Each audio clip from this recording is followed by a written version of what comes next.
नमस्कार. आज मी आपल्यासोबत अगदी झटपट बनणारी high protein weight loss friendly बेसन पोळीची रेसिपी शेअर करणार आहे.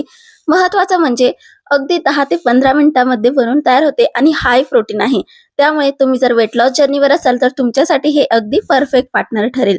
म्हणून ही रेसिपी तुम्ही शेवटपर्यंत नक्की बघा. आवडल्यास व्हिडिओला लाईक, शेअर, कमेंट आणि चॅनलला सबस्क्राईब नक्कीच करा. चला तर मग रेसिपीला सुरुवात करूया.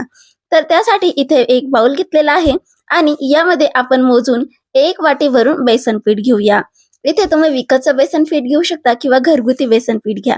कोणतंही बेसन पीठ घ्या, आपली बेसन पोळी हाय प्रोटीनच होईल. आता यामध्ये ना बऱ्याच ठिकाणी रवा घातला जातो, तांदळाचं पीठ घातलं जातं. तुम्हाला जर थोडीशी कुरकुरीत हवी असेल तर तुम्ही यामध्ये ना 2 चमचे रवा किंवा तांदळाचं पीठ घालू शकतात. पण हे आपण आहे ना अगदी हाय प्रोटीन आणि वेट लॉस फ्रेंडली बनवतोय, म्हणून यामध्ये मी काहीही घातलेलं नाहीये. अगदी यामध्ये फक्त बेसनच घातलेलं आहे.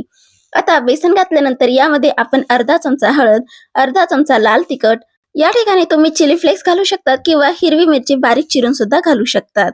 आता यामध्ये आपण अर्धा चमचा जिरे आणि अर्धा चमचा ओवा घालूया. ओवा घातल्यामुळे ना हे जे बेसनचे धिरडे आहेत हे पचायला खूप हलके होतात. त्यामुळे अर्धा चमचा ओवा यामध्ये नक्कीच घाला.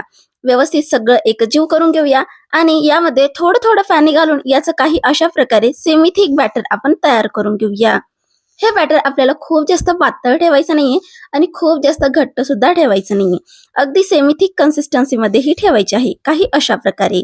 आता यामध्ये आपण काही भाज्या घालूया. आता भाज्यांमध्ये तुम्ही तुमच्या अकॉर्डिंग कोणत्याही भाज्या यामध्ये ऍड करू शकता.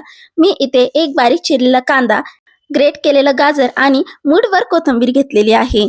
या ठिकाणी तुम्ही शिमला मिरची, कॉर्न किंवा तुमच्या अकॉर्डिंग कोणत्याही भाज्या यामध्ये किसून किंवा बारीक चिरून ऍड करू शकतात.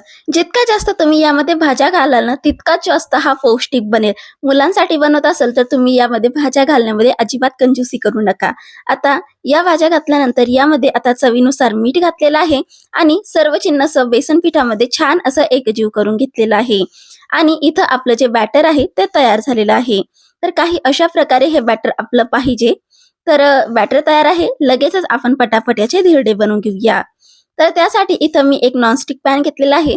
हलकसे याला तेलाने ग्रीस करून घेतलेला आहे आणि मध्यम गरम तवा असला की यावरती आपल्याला हे बॅटर पोर करायचं आहे. व्यवस्थित जसं जमेल तसं आपल्याला हे पसरवून घ्यायचं आहे.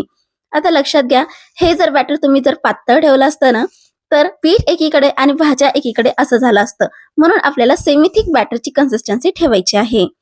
बॅटर छान असं पसरवून झालं की याला 2 मिनिटांसाठी स्टीम करून घ्यायचंय. यामुळे यामधल्या ज्या काही भाज्या आहेत त्या सॉफ्ट होतील. आता वरची लेअर ड्राय झाली की यावरती आपण थोडंसं तेल किंवा तूप ग्रीस करूया आणि दुसऱ्या साईडने सुद्धा याला पलटून घेऊन छान असं खरपूस याला भाजून घेऊया.